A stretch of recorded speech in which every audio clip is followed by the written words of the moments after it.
Great. Hello, everyone from all parts of the world. Really excited to be here. Um, yeah, I'm really excited. I really do not know how many people are streaming in or are joining this session, but I hope to make the most of it, and I hope you enjoy it. I am Michael Bukachi, and I will be taking you through more than Android.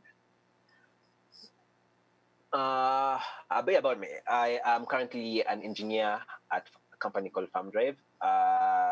We deal with agro farmers and finances. It's a fintech company. I am an open source enthusiast and also love working with the tech community. And yeah, I'm also a dancer. I'm a full-time dancer. All right, we start. Really excited.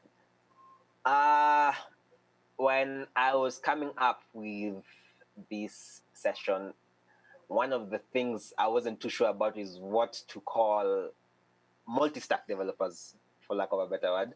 So I came up with some kind of definitions. There's moderate, you could call them, we call ourselves moderate developers, or droidgots from the word polyglots, or 100+ developers. I had quite a bit of difficulty trying to choose a good nickname or short name for Android devs who actually are working on multiple stacks. And I didn't want to have a mouthful definition every time I mentioned the term, so I came up with some nicknames. Yeah, and I think I ended up with moderate developers because it's shorter and it kind of rhymes. All right, who is a moderate developer? This best definition I can come up with is a moderate developer is an Android developer who just doesn't focus on Android alone. They might involve themselves with other stacks or other technologies as part of their day-to-day job or as part of their hobbies. Basically, in an entire week or during the day, they tend to interact with a stack which is outside the scope of Android. They might be an Android developer and also an iOS developer. Note in this case, I'm referring to native developers. So you have to deal with Kotlin or Java on the Android side. Then when you switch over to the iOS side, you're dealing with Swift or Objective-C. So Flutter devs or React Native devs, this is not referring to you. Then there's also Android developers who also work on front-end frameworks or front-end technologies. For instance, they might be a React developer or Angular developer or Vue.js developer. Note also this does not refer to React Native where you're working on mobile applications written for the mobile platform. We are referring to the web aspect. So focusing on the browser and web applications. There's also Android devs who do Android and also backend developments. So it might be PHP, it might be Ruby, it might be Python, Java, Kotlin. There's so many backend languages. Yeah. There's also DevOps. Beyond the usual DevOps deployment for Android, you might find that Android developer who also does DevOps for other platforms. For instance, they might in a certain company, they might be the Android developer for that company, but also they're in charge of development processes, DevOps processes on that company. For instance, they are responsible for deploying backend applications or the front-end applications or any application that is outside Android. They're responsible for all that deployment and making sure that it goes live and it's available to customers or consumers. There's also a new aspect, which is an Android dev who can also be a graphic designer. So this is outside the scope of UX, since that usually kind of falls within Android. When I refer to graphic designer, I'm referring to maybe designing websites or designing the look and feel for other platforms beyond Android. So you might find that they do Android development as a day-to-day job, but they also design or come up with the templates or designs for the website for the company or the website for the company, or they also do design for iOS applications. So that is also a moderate developer or multi-stack Android developer. Oh, that's a mouthful. Yeah. So, how is life as a moderate developer? What's in the bag? You might find that during the day or during a week, you are an Android dev who has to implement some APIs or some integrations for an app you're working on or multiple apps you're working on. Yeah, so yeah, that's a plus. You also may be the backend dev who's creating those APIs. So you are kind of the consumer and the creator of those APIs, which is, I think, is a good thing because most of the time it's usually two separate roles. So there's usually some communication which has to be involved. There's a contract which has to be established before starting to work on integrating or creating those APIs. Bad news is you're both. Working on both at the same time can be quite exhausting since it requires double the amount of energy or effort. Another example, you are an Android dev, so your job is to implement designs which a graphic designer has done. Yay. So, and you're also the UX designer, so you're the one who is creating the designs. I'm pretty sure most Android developers or seasoned Android developers have been in situations where they are arguing with graphic designers for presenting a design or submitting a design which is anti-material design. I have been in those situations multiple times where I'm arguing with design like that's not material design. This is Android. We have a code. We have a standard. So when you're both the Android dev and the UX designer or the graphic designer, then all that scaffold is kind of knocked out of there because you are the creator of the designer and you are the consumer of the designer. With that kind of workflow, there's no room for conflict, or there's no room for conflict. Bad news is you're both. Since those are two different technologies with totally two different scopes, you might find that a lot of effort is required to maintain both workflows. For instance, let me give an example of my kind of workflow in a week. Being a moderate developer, my typical week usually starts with Python. At our company, most of our stack is Python based, so we have a lot of Python apps to maintain. Those Python applications, some of them have front-end integrations, or some of them are actually actual web apps, so they have their user-facing applications. So there's login pages and content which has to be presented to the users. So for that instance, I tend to have to jump to the JavaScript or TypeScript train and write a bit of front-end code. Once that is done, I jump over to the Kotlin bandwagon and maybe go up the hill of coroutines, XML layouts, fragments, that rocky hill. Finally, I jump again to the bash scripts for DevOps because we have to deploy these applications, be it Android, be it the front-end applications, be it the backend, the Python backend applications. So this is just an example of my workflow for a typical week. For someone else, it might be different. You might find that on Monday they are coming up with UI template or screens for all the platforms they support in their company. On Tuesday, they are implementing those screens in JavaScript or TypeScript or some front-end frameworks such as Angular or React.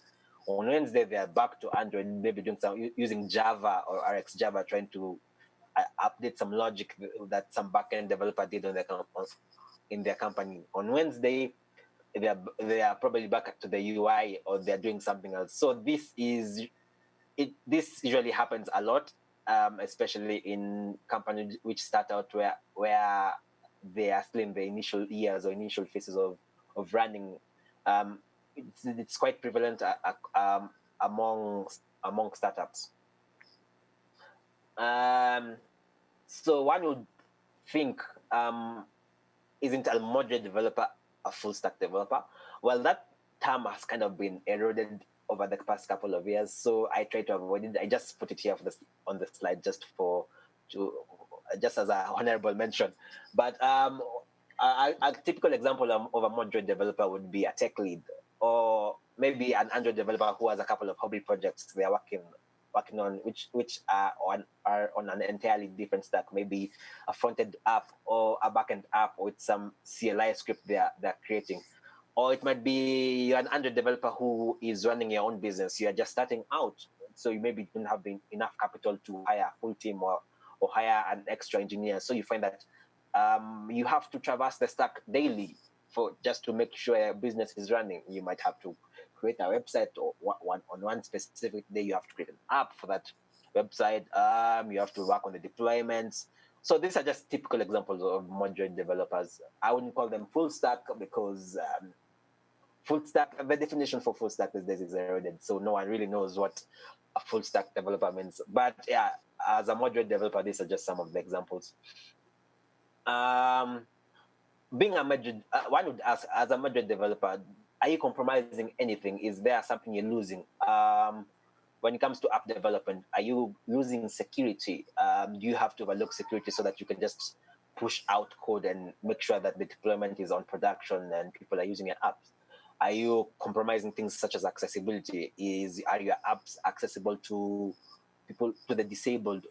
Are you compromising speed and reliability? Is it because you're focusing on the business logic and just getting it to work and overlooking any of these three aspects? These are just some of the examples I've provided, but it could be anything else, from maybe UX. Maybe you have a really functional app, but the UX is just terrible. So what are you compromising as a moderate developer? Because from the previous screen, you could see that this is quite a lot. There's a lot going on as a module developer. You are traversing a lot of stacks. A lot of effort has to be made to actually make it work. In terms of priorities, are you prioritizing the design? Does your app look pretty? Does it look nice? Do you have to choose specific languages? Do you have to forgo other programming languages just to make sure that the workflows are doable or achievable? Because platform is also a thing with the likes of Flutter, React Native. Some moderate developers have opted to choose languages which will not make them jump between different ships as they go traversing the stack. So you might find that they're a JavaScript developer. They build the backend in Node.js. They build the front end in one of their front end frameworks. Then they go to mobile and they're using React Native. So they kind of are sticking to the same language, but they are traversing across different platforms. So what do you prioritize? Do you prioritize any of these three or any other that is not on the list? Remember, as a moderate developer, you are still a developer and you still have the usual tasks a developer would have to do. That's from introducing new features to your applications to fixing bugs that keep popping up here and there. There's also the issue of maintenance and updates. These are fundamental to the tasks of any developer. It does not change. It's usually the usual thing. Whether you are a full stack developer or moderate developer, or you are just working on one stack, this is usually the usual workflow where you have to either introduce new features or fix bugs or do some kind of maintenance, maybe perform updates on some library or dependency you're handling. With all this, how does one cope? I have come up with the concepts that help you to cope or deal with all this. The first one is automate everything. Remember, because you are jumping from stack to stack, the more you automate, the more the less you'll have to focus on some manual tasks. For instance, if you are publishing apps, you could decide to use continuous integration and deployment to actually do that. So the moment you push your code to a repo somewhere, it's automatically deployed or sent to a specific Slack channel or URL. Remember, the less time you spend doing some manual processes, the more time you'll have to actually plan and execute your workflows on different stacks, or focus on Android or create time to learn a thing or two. Another thing which has really helped me is automated testing. I find that especially unit tests, the fast feedback loop really helps. The moment I do an update or fix a bug or add a feature, once the tests pass, there's a lot of things I do not have to worry about. And also the fact that it's automated testing, You don't have to, there's very little manual work involved besides the part for actually adding the tests and just fixing broken tests. So that also really helps a lot. Tooling, yeah, tools help a lot when you are a moderate developer, since the efficiency of the tools or how effective tools are really help with how fast you execute your workflows. A good example is maybe using the layout editor in Android Studio over typing XML. I know a lot of viewers are like, oh, who would do that? Yeah, but sometimes it's just faster to drag and drop over just typing. Yeah, and this is just an example of a tool. It can be any other tool you can add to your workflow to make your workflow faster. Another way to cope as a moderate developer is be knowledgeable. There's a quote, I don't know who made this quote or said this quote, but information is power, which is quite true. The more you know about what about the stacks you're dealing with, about the information that is surrounding the stacks, the more you'll be able to adapt. The more you'll be able to actually modify your workflows or optimize your workflows to suit you. Some things which I kind of usually do are like Play Store announcements, which are very important. You know, those announcements they keep posting, sending to your email about maybe deprecations of APIs or some changes to policies. These are usually very important. I have this tendency of actually starring or marking those kind of emails as important so that I just don't forget, because you don't want a situation where your app has been removed from Play Store and you can't remember why, but maybe it was because it was mentioned in an email you overlooked earlier. The Twitter Android community is also really, really helpful. There's a lot of great Android engineers out there who are always posting useful content. They're posting links, they're answering questions. You don't always have to participate in all the threads, but it's always good to actually just to brush through and just get a gist of what's actually going on in the Android world. Since remember, you have a lot of stacks to deal with. There's so much information. The first, if you have a central location of getting all the information, it usually helps. Which brings us to the third point, which is articles and weeklies. Android weeklies is a good start. They kind of always aggregate the happenings in Android world every week. There's other weeklies out there. There's blogs. There's sites which are dedicated to providing good Android information. Yeah, so these are some of the 3 ways I try to stay knowledgeable while trying to juggle all the other stacks I involve myself with. One more thing is another way you could cope is narrowing down the scope. How does one narrow down the scope? For instance, if you are a JavaScript developer, stay to one stack. You don't have to do Vue.js plus Angular plus React. Just do Vue.js. Remember, less is more sometimes. You can go deeper by doing less. You can go deeper by doing less. So this is something you could try out. Don't try to learn everything. Try to limit the number of technologies you use. If you maybe dealing with Ruby, just deal with Ruby on Rails. You don't have to think about all the other libraries or all the other web frameworks that are on Ruby. There's also something I learned quite a while back called just-in-time learning, where you only learn when you need it. This has really helped me a lot. The first time coroutines came about, I ignored it completely. I did not think about it at all. But then when the opportunity came to actually use it in an actual app, that's when I actually learned it. So it's called a concept of just-in-time learning, where you actually learn something as you need it, not when you don't need it. You learn it when you actually need it. So those are some of the 3 ways I try to cope with as a moderate developer. I narrow the scope. I try to automate everything, and also I try to stay knowledgeable. It helps improve my workflows. I can plan easily so that I don't end up with frequent situations where I'm on burnout. It really helps to stay sane in this crazy world of Android as well as other stacks. And that's pretty much it. It was a short presentation, but I really hope people have learned a thing or two about managing your time or being effective as a moderate developer or multi-stack Android developer. Oh, that's a mouthful. I think I'll just stick to moderate developer.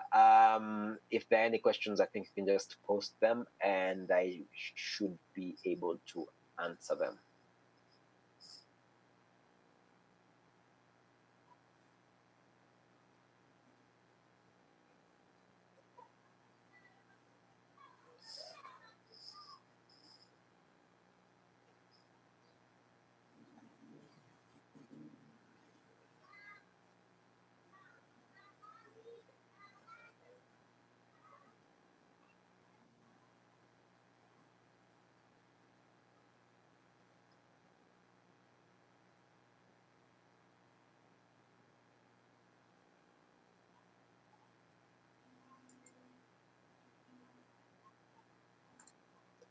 Okay. Trying to switch. Hello, what do you do when a company asks you to work in a language or framework you know nothing, like Angular, Ionic, and do you think it will help you as an Android developer?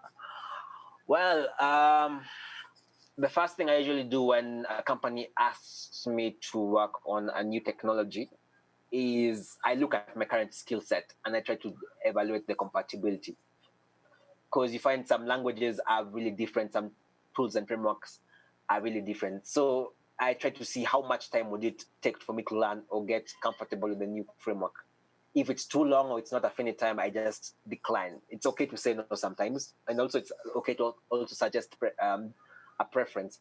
For instance, if you're good with Vue.js or you're good with React, tell them, okay, I do not know Angular, but I think I can deliver the same options with Angular in infinite time. So it's always good to say no sometimes if you can't achieve it, and it's also good to offer suggestions depending on your skill set.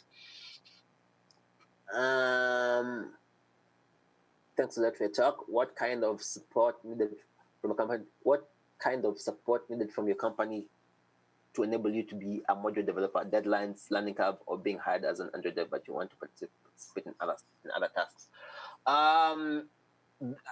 Currently at our company, there's a lot of leeway to learn. That's something I'm really grateful for. So this usually depends from company to company, because the more you traverse different stacks, the more you get comfortable with learning how to balance the weights. Maybe on Mondays are for backend development, Tuesdays are for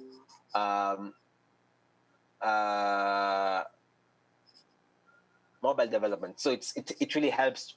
It's something which you get more comfortable in as you get into it. How to avoid burning out when you're a moderate developer?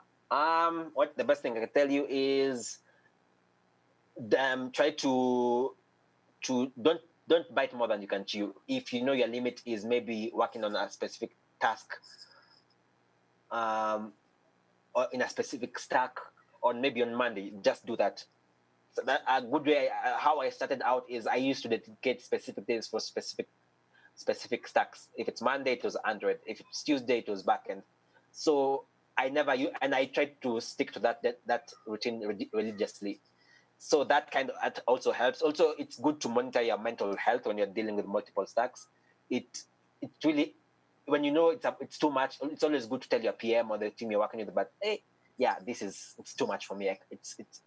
It's almost overbearing. So it's also, communication is really important for your own health and prevention of burnout. It's always good to communicate when it's too much for you or it's overbearing. We are out of time.